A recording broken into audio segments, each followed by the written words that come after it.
Hello and welcome to the Big Match Theory. I'm Mangesh, and along with me, as always, we have Rohit and Abhishek. Before we begin, I would like to make a brief announcement. We'll be screening this week's game between Manchester United and Chelsea in Mumbai. So for further updates, please follow us on Instagram at tbmt.pod. I repeat, at tbmt.pod. We are also on YouTube and Spotify. So if you like what you do, please consider subscribing to us on YouTube and follow us on Spotify. So, guys, let's start with the weekend's action. And I'm wondering which game to start with. But there is one game we have to, unfortunately, have to talk about. And that game is Manchester Derby. Uh, Yeah. Game of the weekend, yeah. Let's talk about the Manchester Derby. I'm pretty sure there's a lot for you guys to. There's a lot of frustration that you guys have to vent out. uh, Please go for Okay. it. So I'm going to hand it over to Rohit first, but before I do that, I have a stat in front of me. Ever since Ruben Amorim took over, in 31 Premier League games, United have exactly 31 points with a goal difference of minus 13. And for a 31 game table, we are 17th. So only teams behind us are relegated teams. They're not in the league anymore. So So even on that, Everton is ahead of you? everyone, Wow. Oh, 17th. Wolves Wow. 17th. I mean, the Nice. only teams behind us are not in the league anymore. they're not in the league anymore. Yeah. Oh my god. So on that note, Rohit, take it away. No, I think you and I, Mangesh, have ranted and raved and, screamed and shouted so much over the past 12 to 18 months. At this point, I'm literally laughing right now. I was just very similar to how I was laughing on the weekend because let's be honest, I mean, I were any of us United fans actually shocked or surprised by the result? No. We weren't shocked by the result. Just like we won't be shocked if we lose 3-0 at home next week to Chelsea. No one's going to be shocked. And that's what the sad part is. I think these results and these performances don't shock me, and I'll speak for Mangesh very comfortably here. They don't shock him either. And the reason being is that I think, and I mean, I don't want to pile into Ruben Amorim because honestly, we've seen manager after manager after manager struggle, and as honestly as bizarre and as frankly, for lack of a better word, disgusting as the record is for Amorim over 31 games, it's still down to just how the whole squad, how the whole club, and just everything around the club is so toxic. And I know we want to talk about the game, and I will get to the game in a bit. But I just wanted to call out that even after the so-called bomb squad clear out or whatever it is, there's not one positive thing that really strikes out. It comes out and like a breath of fresh air about the football club. Every single week, if we win, if we lose, if we draw, it's still dire. So I don't think the club has ever been at a low point as low as this over the past 25 years. So I know we want to talk about the game, Mangesh. Maybe you start talking about the game because I'll just start ranting and let's leave the rant for maybe 5 minutes later. See, before we start talking about the game, see, I've always defended the manager, and I still think he needs some more time. But at the same time, he has to take some responsibility for this. And he's playing with a system that is not working at all. Maybe he doesn't have a player to that suit his system. That's a completely different story altogether. He shouldn't have to be deal with this. He shouldn't be in this position in the first place. But saying that, he's playing our best work players out of their national positions.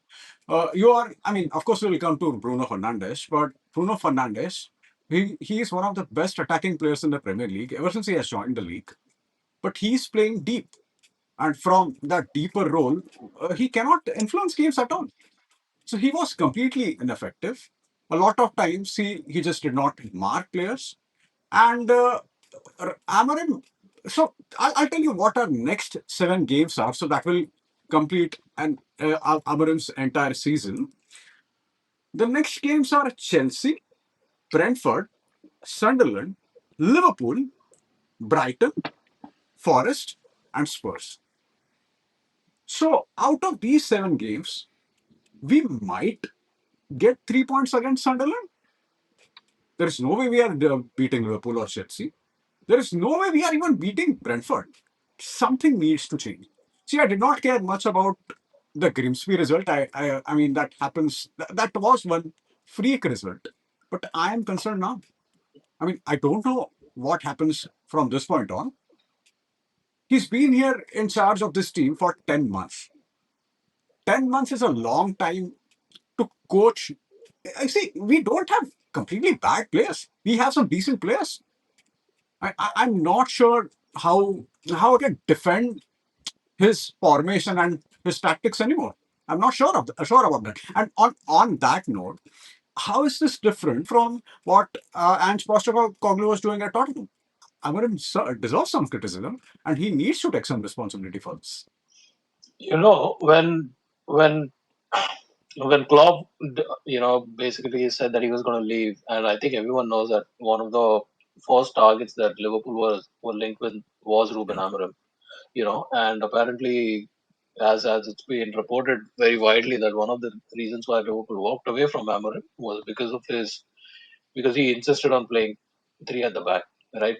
And as you know, I've said this before as well. It's like a lot football clubs nowadays. It's not just about the first team. Whatever the first team plays, all of the entire academy plays the same formation. So for a team that Klopp had already left behind, which knew how to play in a certain formation, for Liverpool to bring on a manager, change the entire formation and the way we play, and then have to make those same changes across all the academy levels as well, is one of the biggest reasons why we walked away from Amorim anyway in that at that moment, which is also kind of becoming his downfall at United at the moment, because I can't believe that you guys are playing so badly. And what Mangesh said is correct. 10 months is a long time. It's enough of a time for any manager to stamp his authority on a football team in some way, in some manner, be it formation, be it something, right? And there's absolutely nothing. He looks like a guy defeated at this point, and I kind of feel bad for him to an extent, because I feel like he might be an actually good manager in a really bad position. I mean, there is nothing that has changed at United. I can't really, when I look at United, it's the same. It just keeps getting worse, it feels like. There's no improvement. A while back when you had like Lingard and Pogba and Rashford and Martial and all of these guys, and people used to, and Luke Shaw, of course, a lot of United reporters and fans used to think that, okay, so that player power is still there. That core group of players who is influencing the dressing room, they're all still there. A lot of them are gone now, and it is a very different set of players who are at United at the moment. I don't know if that player power still exists. I don't know what it is. It seems like, and he's got a few good signings this summer as well, but there is no impact. There's absolutely no impact. Brian Mbomo is a good player, and I feel like he's the only kind of bright spark in United at the moment. But otherwise, in terms of, if you can see for any patterns or anything developing at United, you just can't. No, but I'll sort of just touch on the formation because that's another topic that's been spoken of a lot, right? I honestly I have no problem. I don't think this whole concept of there's a certain formation associated with a certain club. I don't buy into that at all. Because think about it, right? When we talk about, say, I'm just taking a random example. You talk about Ajax. You look at Ajax, and Ajax have almost always been synonymous with the 4-3-3. But in Ajax's crowning glory moment when they won the Champions League in '95, they didn't play the 4-3. They played, if I'm not wrong, a three at the back, and they played this odd formation with Clivert and all of that. So, and that was their like the biggest moment in Europe. So I don't think that a club should be synonymous with a certain formation. Having said that, if Ruben Amorim is saying that I am going to play three at the back, four in the middle, three up front, whatever 3-4-2-1, whatever it is. If you cannot be wedded to a formation and be wedded to a player. you have to make a choice. He can't go out and say, you know what, I am absolutely going to play 3-4-3. If you're doing that, play the best players in that position. You can't keep saying that I'm going to play 3-4-3 and at the same time play Bruno Fernandes in center midfield. That makes no sense. You're setting yourself up for defeat. If you have it in you to take those sort of gutsy calls, drop Bruno Fernandes, play Kobe Menu and Ugarte and Casemiro or whoever it is who are natural center midfielders, or drop one out of Cunha, Mount, Sheshko, Embumo, and play Bruno in that number 10 position. Those are the sort of brave calls that you have to take if you're going out and saying that I'm always going to play a certain formation. You can't say I'm going to play a certain formation and play players out of position. You're bound to fail.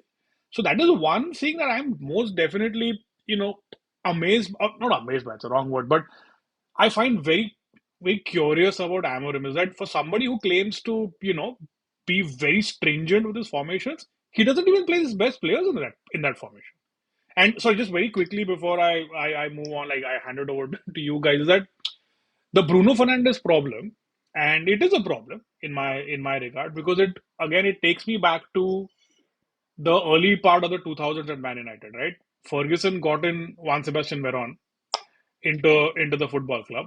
Veron was always a 4-3-3 midfielder.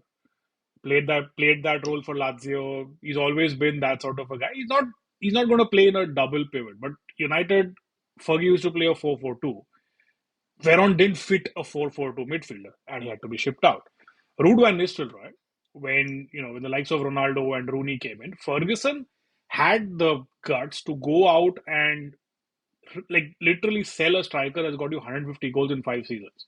Those are the sorts of gutsy calls that a manager takes. I've spent 28 million on Veron, no problem. I'll ship him out.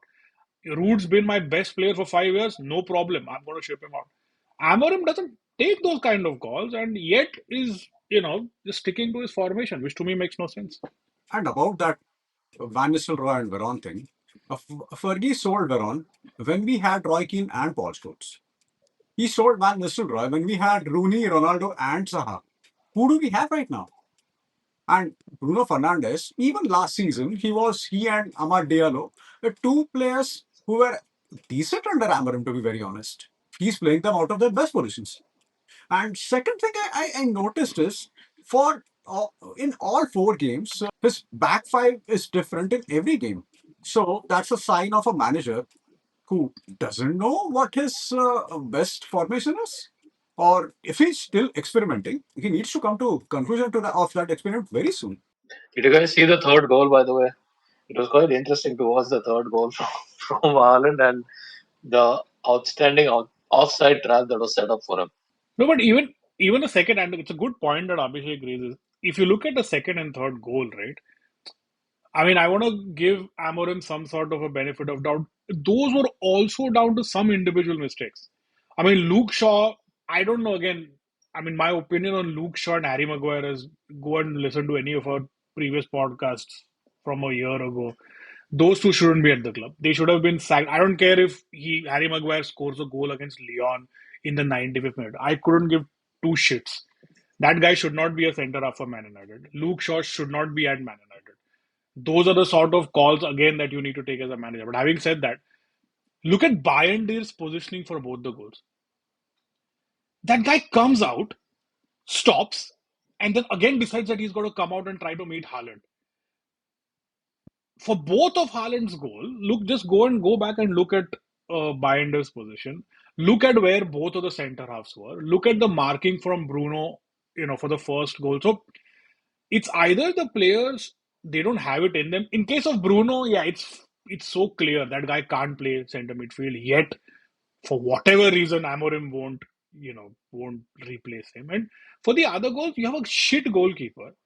You have a couple of players in the form of Maguire, Shaw, who shouldn't be at the club, and you're bringing them in. You're playing them week in, week out. Some part of that blame has to go on Amorim. Even for the first goal, I think it was Doku. He had 4 defenders around him while he was making that run. He was not tackled even once.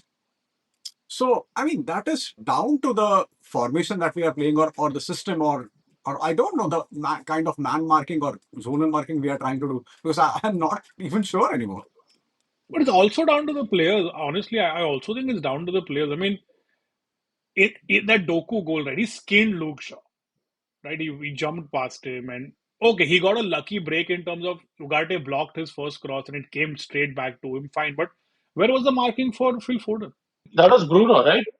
Bruno Yeah, exactly. lost him Yes, in the center. and Yeah. you don't need a formation for some leader on the pitch to ensure that you're marking your guy. Yeah. That's what I think. See, a lot of mistakes are individual mistakes that happen on the field. See, nowadays football is so systematic and it is so organized. Anything that happens on the pitch can be traced down to the formation or players' inability Hmm. or inability to play in that formation. So I also want to talk about how flexible Pep Guardiola was this time because in the second half he let us have the ball. He was not bothered, and he scored two goals from the counter attack. And you have to give him credit for that because I don't think City were as good as they usually are. Oh, Uh, they were shit. yeah, That's the thing. yeah, they were shaking. And one of the reasons could be that they don't have a goalkeeper who plays from the back. One of the reasons that could be that because it will take some time for Donnarumma to get adjusted to play in that system, get comfortable in that system, and that was one of the reasons. Because in the first half, Reinders was absolutely pathetic. Hmm. And we see in my observation what we were trying to do is we had one less player in the midfield, and so a center back a lot of times Euro was trying to take that position, and that left us completely open at the back, and City scored two on the counters. An absolutely pathetic performance. And if we do that against Chelsea again, I don't know what is going to happen. Worst case scenario, if Amorim goes, who would touch United with a passport? I know what Abhishek is gonna say. There are three managers that are available Sorry. who just got sacked, by the way. Three managers just got became available.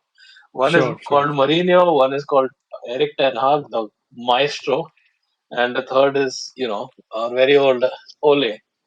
Even though I still don't know. I still don't think Ole was nearly as bad as some of the other guys that have followed after him. But Yeah. who is out there anyway? I'm pretty sure you're not going to go back to any of those three. Who is out there? No, of course not. What manager is out there at the moment other than these three? Gareth Southgate. Gareth Southgate. That is the day I stop watching football and only join you guys on your quizzing sessions because I am not watching United. Fucking Gareth Southgate is our manager. That is where I draw the line. My prediction right now is that I think it's going to be Glasner. It's probably going to be Oliver Glasner is going to be the next United manager. Why would he leave Palace to come manage this shit show? And I can't believe I'm saying this. Because Palace at the same time, even though Palace is playing well, but what did he get? What did he get in the summer? He didn't get any of the signings.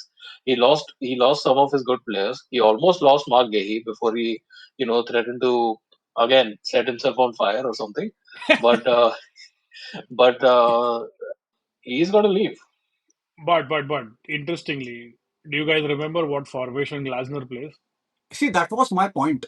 That is exactly what I was going to say. Only manager who plays with 3-4-3 right now is Glasner. But Mhm. one of the reasons he's able to do that because he has a player like Adam Wharton that Abhishek Hmm. absolutely hates. I don't hate him. I just think he's a little overhyped. I don't hate him. But he has someone who is good on the ball. That is my point. And that is one of the reasons he's able to transform him. But if Oliver Glasner can play 3-4-3 at Crystal Palace, Ruben Amorim, I mean, he has to make it work. And okay, on one last point about this, if you recall what Ange Postecoglou did in the Europa League, that he changed. He did not go for gung ho approach like he had with Ange Ball. And what happened in the end? They won the Europa League. And who did they beat in the final? Manchester United. On that depressing note, let's talk about Liverpool game. And I have no idea what the hell was that idiot animal was doing at the time.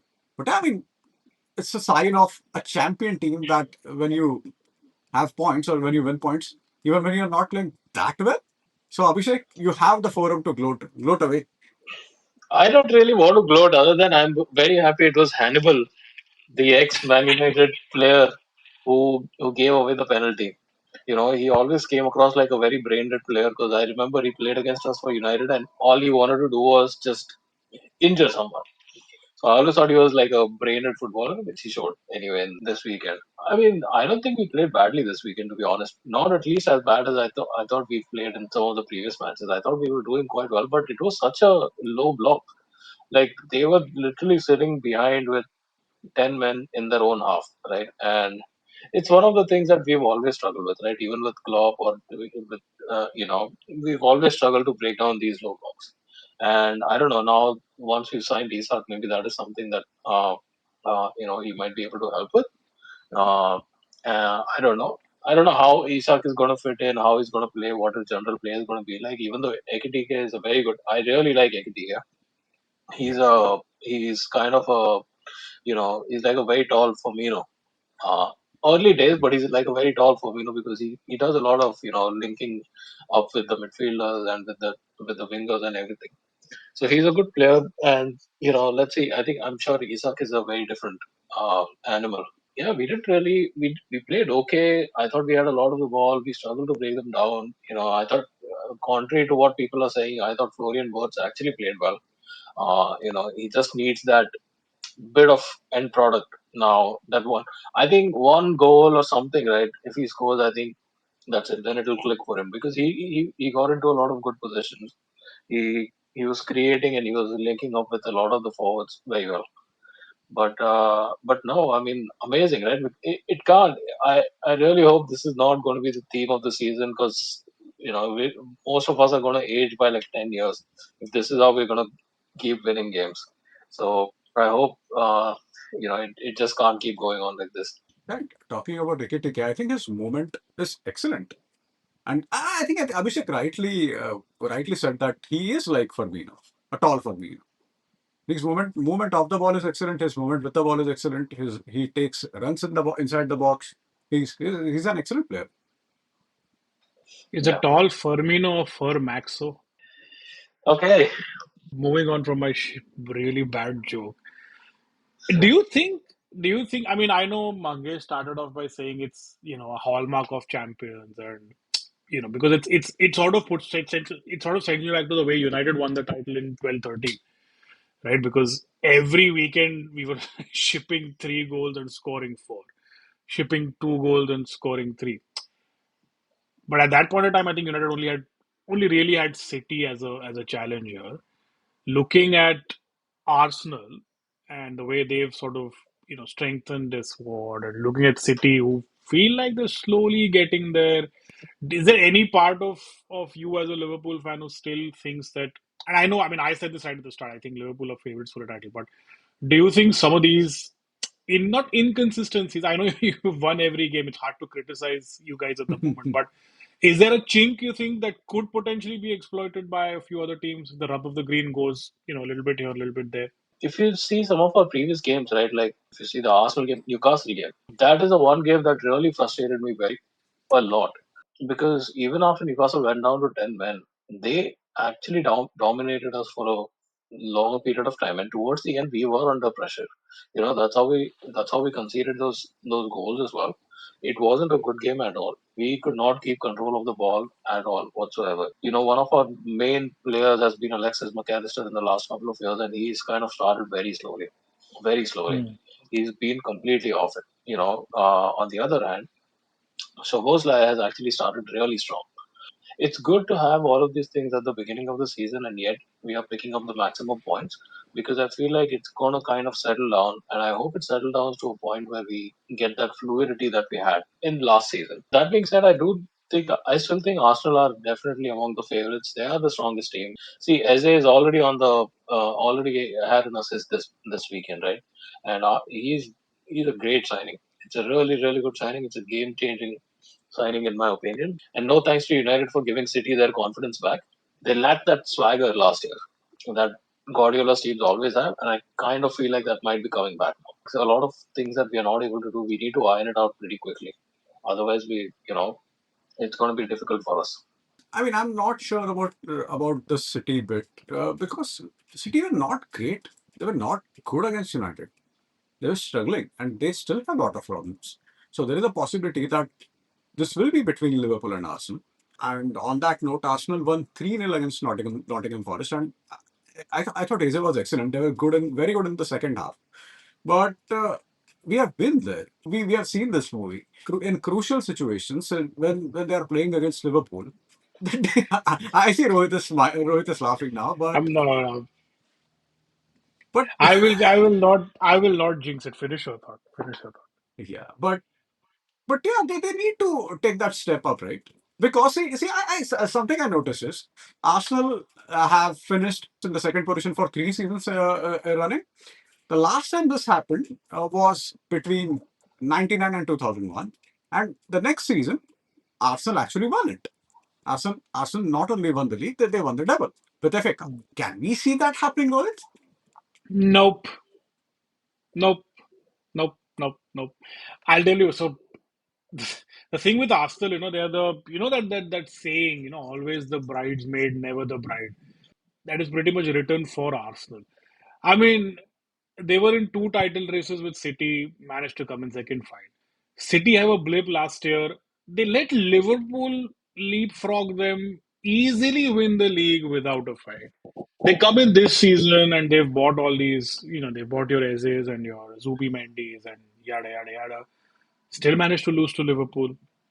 And that such games, and we will, yeah, we'll see Arsenal being somewhere near the top of the league in November and December, and then they'll Arsenal it all up sometime in January, where over a 3 week period they'll just go without a single win, and all of a sudden they'll be 9 points away from Liverpool, and then you'll have Mikel Arteta, throwing his toys out of the pram for one decision, one penalty that doesn't go his way, and all Arsenal will falter away.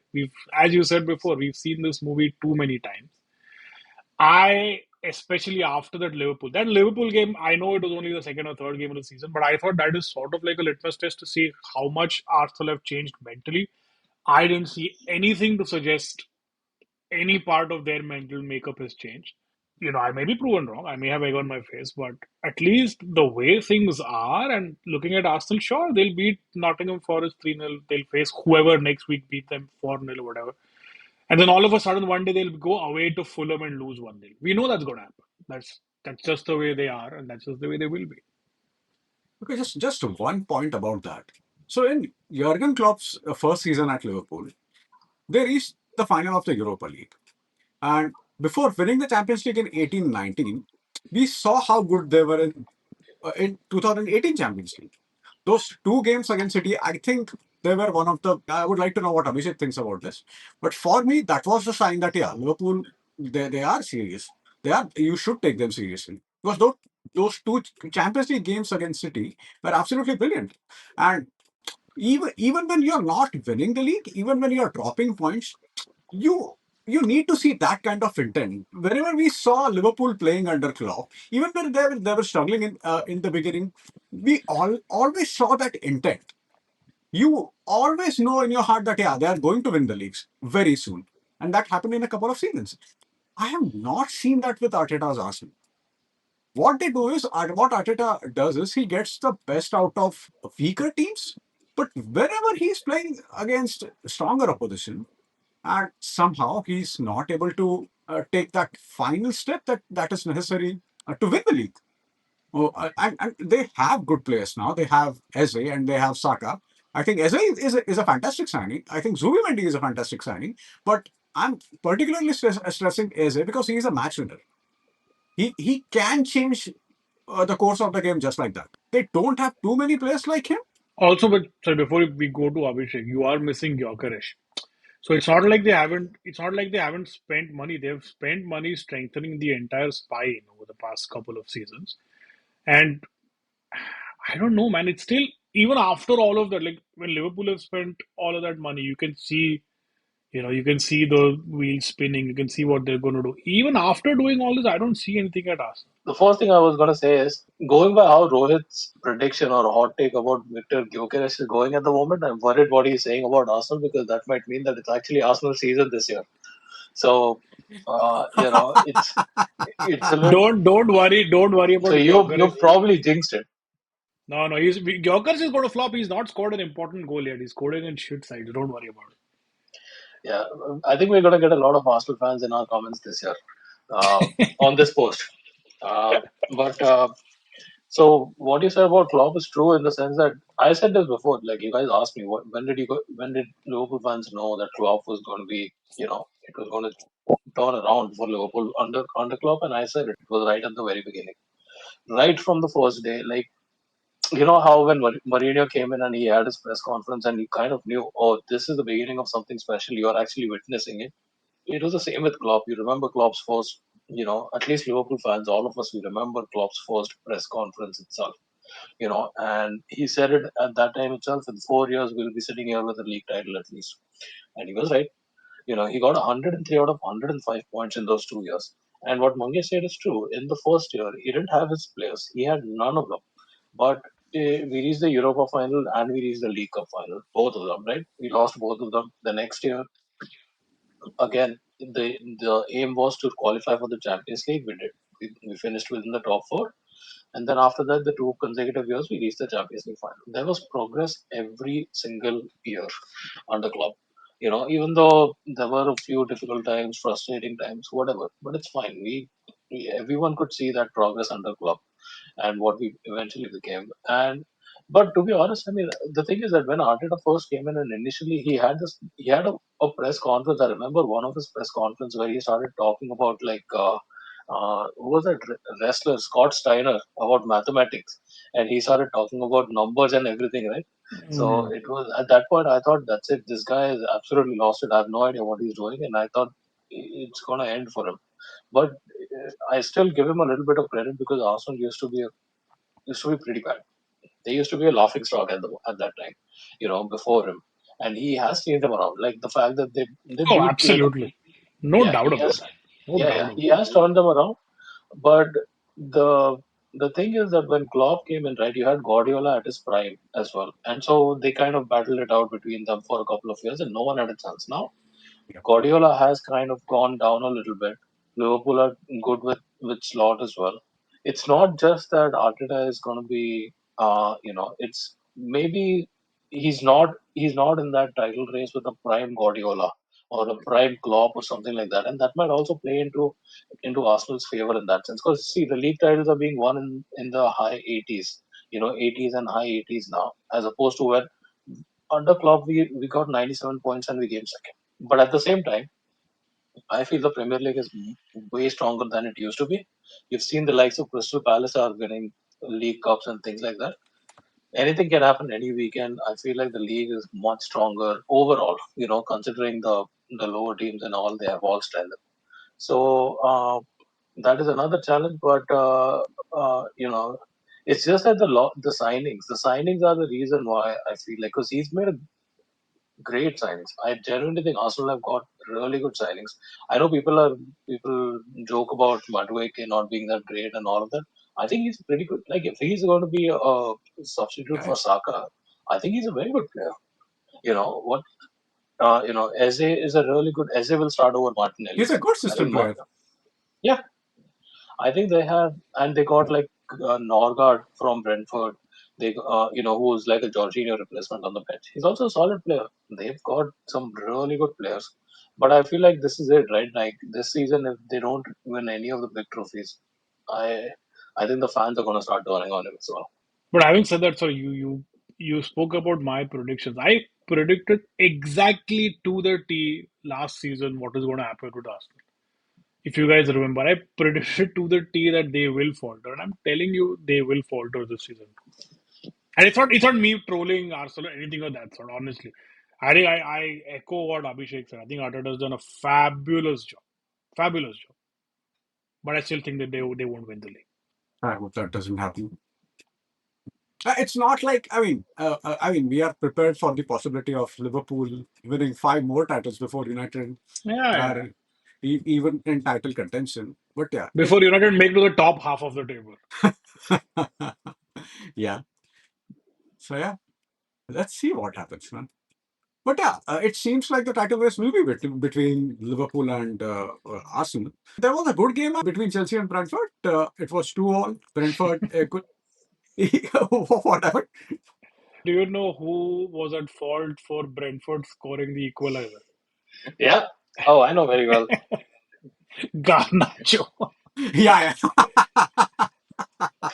He Yeah, yeah, left I his saw that. man. To be He honest, actually I had think a that's. yeah. I think I saw the replay back. I can't believe that was not called as offside. To be honest, but Yeah, uh, yeah, I know. I'm I yet know. to see any sort of explanation. But looking back at it, I feel like this was a VAR blunder. See those every week, man. I mean, VR is still Yeah, bizarre. yeah, It's still bizarre. it is bizarre. It really is bizarre. On the Premier League, on their website, they have a page about challenges and dangerous tackles and things like that. There is a page dedicated to high foot tackles that are considered dangerous. And the picture over there is the Jeremy Doku challenge on McAllister last year, which was not given as a penalty. Doku Trust. literally hit him in the chest, and they've used that picture to show an example of a dangerous high foot tackle that was not given during the game, not given by VR, no explanation by PGMOL whatsoever. Like honestly, what a joke!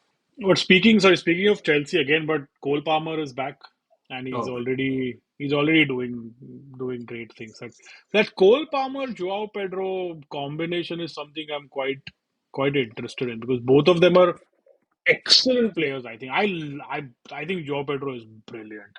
He's so Yeah, electric just in the way he doesn't mind taking a defender on. And when you've got Palmer and you've got Neto and you've got an idiot Garnacho and a couple of others down that they've got a good attack. They've got a good yeah. attack, Chelsea. And then you've got the 200 million midfield of Caicedo and Enzo Fernandez to boot. So not a bad squad at all. Not a bad hmm, squad at all. So they have a very good squad. I think Cole Palmer has that Wayne Rooney vibes. I mean, he just loves playing Yeah. football and doesn't care. And I mean, at his best, he's absolutely joy to watch. He's fantastic. And the funny part about you saying that is that Joao Pedro almost always reminds me of Carlos Tevez. If you look at his movements, and not the by not I'm not saying he's ugly, but if you look at the movement and the sort of spaces he occupies in the box, the kind of runs he makes, he's very prime Carlos Tevez-ish. But that will Yeah. make Pedro Neto as Cristiano, which is far from the truth. But I mean, 2 out of 3 isn't too bad. Hey, and what about Spurs under Thomas Frank? I mean, we talk about doing well so Abhishek far. very well, and I think just wanted to point out Abhishek spoke of Amorim hasn't been able to sort of you know stamp his style of football in 10 months. It hasn't even taken Ten Thomas minutes. Frank 10 minutes, and they Yeah, just started to play like a typical Thomas Frank side. I mean, I always feel that that is a sign of a really good manager. It's like if within the first Yeah. 15 games you see that there is some sort of a change in the football club, right? It doesn't have to be like you're instantly winning games and things like something there has to be some positive impact. And is there anything that you can point out from Amorim's 31 odd games that he has done where you can say that yeah, this is something positive that has happened under Amorim? I can't remember anything. but Yeah. I'll tell you. I mean, I get what you're saying. I'm not disputing that. We're back to talking about United. No. I'm actually not. I'm actually trying to divert the topic, but to the topic of managers and philosophies and all of that, right? I mean, I this is a very abstract thought that I have. When was the last time do you guys think you saw a manager that implemented a philosophy in the Premier League, similar to what Pep did at Barcelona or what Van Gaal did at Ajax or what the great Milan side with Arrigo Sacchi? Do you think the Premier League we don't see those sort of things in the Premier League, do we? We still see a Xabi Alonso try something completely different with Bayer Leverkusen. We've seen the whole, Juventus or AC Milan, all of that happening. Them playing three at the back or four at the back and just completely shutting Catenaccio or whatever it's called. I can't pronounce it. Catanaccio, yeah. Has there ever been? Do you guys remember? Has there ever been a I mean, tactical revolution in England? But not in What England, right? Guardiola brought his style to England, I guess, but it's not something that originated in England. Exactly. Yeah. That's my point. Can you guys think of Yeah, anything? and I the same couldn't. I with was Klopp, right? Like he brought his gegenpressing, his heavy metal football that he did at Dortmund to Liverpool. But Yeah, I don't know what is there anything is there any football style that That's originated. what. Yeah, that's my question. And it's a random thought I had yesterday when I was thinking of topics to talk about, but I can't think of anything. Mm, Not one. I mean, not recently. I mean, it happened probably in 1960s when I think Alf Ramsey switched from that WM formation to back four. But in England, see, I don't think this has happened at many clubs in Europe. Probably Ajax and Barcelona. AC I mean, Milan. AC Milan, are you see, the kind of football AC Milan played in 2003 is completely different from the way they played under Arrigo Sacchi. No, I'm just saying So this. Just yeah, take Saki as an example. okay, okay. Not Uh, implementing it, just coming up with something like a manager, no, having that no, not distinctive. in I England. can't think of it. not Why in do you think England. that Yeah, is? Because I think it's like, see, Guardiola at Barcelona, he was a Barcelona footballer. He was, and as soon as he retired, he joined the Barcelona academy and then became the first team coach. It's kind of one of those things. You know why? You can ask the same question. Why has there not been a single English manager that has won the Premier League? Because how many good English Hmm. managers do you know of that have actually come up? There's not that many, to be honest, and you no. can't. There's none of them that you can actually put in the same breath as like Guardiola or Ancelotti or any of those guys. But so maybe that is one of the reasons why, because there hasn't been good English coaches. Bobby Robson is the last. Uh, I don't know anyone after that Yeah. that might have even hit the levels of Bobby Robson, to be honest. Don't talk about Southgate, please. I'm not. Absolutely not. Absolutely not. I know what Rohit But is going it's to say now. no, no, no. But it's so weird, right? For a league that is probably the most entertaining in the world, that's the most marketable in the world, that at least for the past 5 or 6 years has almost always had, an aggregation of some of the greatest players in the world. It's still tactically pretty much a Me Too sort of a Mm. sort of a league, right? It's always not copying. I don't want to say copying, but it's always deriving majority of its tactical inputs from innovations happening elsewhere. Yeah, a lot of these managers that have come to the like who have had their own style, like Guardiola and Klopp, for example, they've implemented it. It worked somewhere else, and they brought it to the Premier League. But yeah, to your point, what you said, right? I haven't seen anything that kind of originated in England. At least not recently in the last 20-25 years of us watching football. Yeah, me neither. Me neither. And see, England's speciality was always route one football. It was more direct, the blood and thunder player and that kind of stuff. Oh, but And that by that respect, we can say Sam Allardyce. yeah, but it was their specialty. And I think after 2008, ever since Pep came on the scene, uh, Hmm. I mean, have you seen any innovation, tactical innovation? So you have one German school and you have Guardiola school. We don't have Italian school anymore. I don't know. I'm not sure if Italian teams play the way they used to play in the 90s or in the 80s. I don't think that's the case anymore. So you only have two school of thoughts. One is Jurgen Klopp and second is Pep Guardiola. And I see most people trying to play the Guardiola way. So I was reading some article. I think it was by probably by either by Daniel Taylor or I don't recall it actually right now. But even at a grassroots level, you see defenders and goalkeepers passing from the back. Yeah, yeah. So is there any room to do that?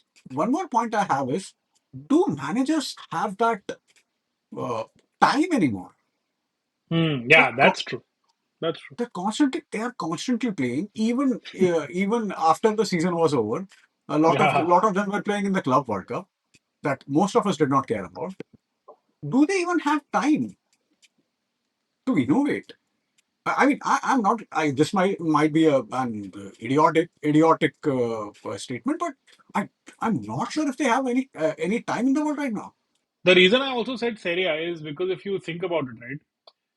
a couple of a couple of tactical, well, quote unquote revolutions I can think of is not revolutions, is one season wonders was Maurizio Sarri. If you Yeah, remember Maurizio Sarri's style of football, it was distinctive, right? It's not something we'd yeah, seen before. yeah, Thiago yeah. Motta. I think a couple of seasons ago, Thiago Motta, I don't know if it was Atalanta or Genoa. I think it was one of those two. Thiago Motta's style of football, right? Because I remember reading something or watching something about him. It says he had a very distinct style in the way it's sort of like total football, where it's very interesting. Instead of looking at the pitch horizontally, 4-4-2, that sort of thing, his teams used to attack and defend vertically. Like you look at like go latitude wise then longitude wise into so all of that. I mean, if anyone's interested, go check out Thiago Motta's tactics at a club that I can't remember. But Bologna, that sort of a Bologna. thing was Bologna. Sorry, yeah. So Yeah. that sort of a thing. I mean, I don't think that England has ever been like a creative hotspot of Mm. anything revolutionary, which is a bit sad. I mean, Yeah, I mean, so of one of the greatest managers of all time, Alex Ferguson. Of course, he's Scottish, but he wasn't a tactical innovator. He hmm, was an early adapter of a lot of tactics. right. He used to go to watch JJ Okocha when he was playing for Galatasaray Besiktas, and he used to watch him in the Champions League. He used to scout him, and he used to try to use those tactics in the Premier League, Hmm. and that's one of the reasons he decided to use Eric Cantona between the lines. Yeah. And yeah, but yeah, I mean, I think your point, you're absolutely right that we are in England. We have seen a lot of adaptation of foreign tactics, but there hasn't been a tactical revolution in last Hmm. probably 50 years. Nick. That I mean, you're on point with that. Hmm. But on that note, I don't even know what the next tactical revolution will be. 3-4-2-1 finally starts working all of a sudden. No, that's just being silly. But good question. I don't know, man. What are the last? I don't know. I mean, one thing that I have seen is three at the back is sort of making its like Xabi Alonso used it so well at Leverkusen. Yeah, We are seeing Glasner use it well at Palace. We are seeing Amorim use it badly at United. So three at the back is sort of making its way, into the grand scheme of things. And weirdly enough, 4-3-3 isn't the preferred tactics for a lot of clubs. I mean, I know Barca use it. I know Madrid kind of vaguely use it. But it's all a typical 4-3-3. If you get what I'm saying, it's not like the typical 6-8-8 and then the three, that sort of thing. It's yeah, always someone's going a little deeper, or the wide guys are playing, a little on the inside. Like even Liverpool's 4-3-3 is not a traditional 4-3-3. Like the spaces that a Soboslai takes, and then you have McAllister and Gravenberg a little, you know. So I don't know, man. I don't know what the next tactical revolution will be. whatever that revolution will be, it will not happen at Man United. One thing we are sure of Uh, that. yeah. Oh, there will be a revolution at Man United, but it won't be tactical. It'll be a violent industrial revolution, that something of that sort, man. But Okay, as Roy Keane said, I think back in 2019 that players will start throwing ketchup at each other. yeah, no, but and you know what? Sorry, I know we have a bad habit of going back to United over and over again, but I promise this is the last time I do it. Xabi Alonso, who won the league at Leverkusen in that 3-4-2-1 formation, comes to Real Madrid, is open enough to change his formation. He's playing four at the back. He's playing that 4-3-3, 4-2-3-1, whatever you want to call it. 4 wins in 4 games. Yeah. If Xabi Alonso can do it, I don't understand why a United manager with 31 points in 31 games can't do it. I don't get it. And to be honest, United managers doesn't have the luxury of It not doesn't. being, yeah, of being rigid. He cannot be rigid. Honest, he can't at 31 points in 31 games would have gotten you sacked at Everton. Would have gotten you sacked at Crystal Palace. Would have gotten you sacked at whatever, Brentford or whatever it is. The only reason I think he's, you know what, in a very weird way, the only reason he still has a job is because the two or three managers before him failed miserably. Yeah. And because the club right now is like, we can't keep sacking managers. That's the only reason he's in a job. Final point about United, and the issue with United board has always been they are not good with short-term solutions because there are some really good short-term options. So if you recall, and during Van Gaal's time, we lost, I think in December, we lost 3 games on the bounce. Mm. That you had Mourinho had just left Chelsea. It was Mourinho who had something to prove. So Mm. we could have sacked Van Gaal and could have gone for Mourinho. We did not do that. We waited for 6 months to sign Mourinho after FA Cup final. And same thing happened when Solskjaer was sacked. You had Antonio Conte available. We did not go for him. We went for Ralph Rangnick. We did not even use Ralph Rangnick in a capacity he's actually good at. We did not do that. Yeah. You after Ten Hag's fiasco, we had an option of signing Thomas Tuchel. I mean, Thomas Tuchel is someone who gives you instant result. We did not go for him. You've got it spot on because I don't understand why the club is even thinking long term at this point. Yeah, You can only think long term if you're able to bloody win 2 matches on the trot. How would you get that sorted out first? How would you actually just yeah. get a manager that's able to get this team to win two? We haven't won 2 matches on the trot in forever. What are we talking about? What long term, whatever? Bring Thomas Tuchel, bring whoever who's able to at least bring some semblance of form. Forget about class, forget about building a title winning team. We're not able to win 2 games on the bounce. What are we talking about? Anything else? Anything a little uplifting But yeah, we have really good games this week. coming up? Oh yeah. See Yeah, now there you go. That's something to look forward to. we have Merseyside Derby. We have United Chelsea. Of course, it's going to be a shit show. But apart from that, we have Arsenal and City. That's gonna be So fun. yeah, so we'll actually see how good Arsenal are. Where is it? Sorry, did you say it's at the Emirates? No, it is at the Emirates. Let me confirm, but it is at the Emirates. Yeah. That you know what? I mean, I know we're only in like the fifth game of the season, but and I don't want to sound like a prat saying this, but it's almost like a must win for Arsenal. Yeah. Because I mean, if you really, and it's not about being in the title race and all that. I don't think that can be an aspiration for Arsenal this season. It's not enough to say, oh, we're going to be in the title race, or oh, we were in the title race and we finished second. I don't think with the amount of investment that's gone in, I don't think that's enough for Arsenal this season. They have to win. They have to win the bloody title, and in order to win the bloody title, they have to start winning games at home to their top two, top three opposition, like whatever. See, the funny thing is, Arsenal's must game is against Manchester City. United's must-win game is against Sunderland. That's going to be a relegation 6 point. So, on that depressing note, thank you everyone for watching. Thank you everyone for listening. Please follow us on Spotify, YouTube, and Instagram, and we'll see you soon. Bye.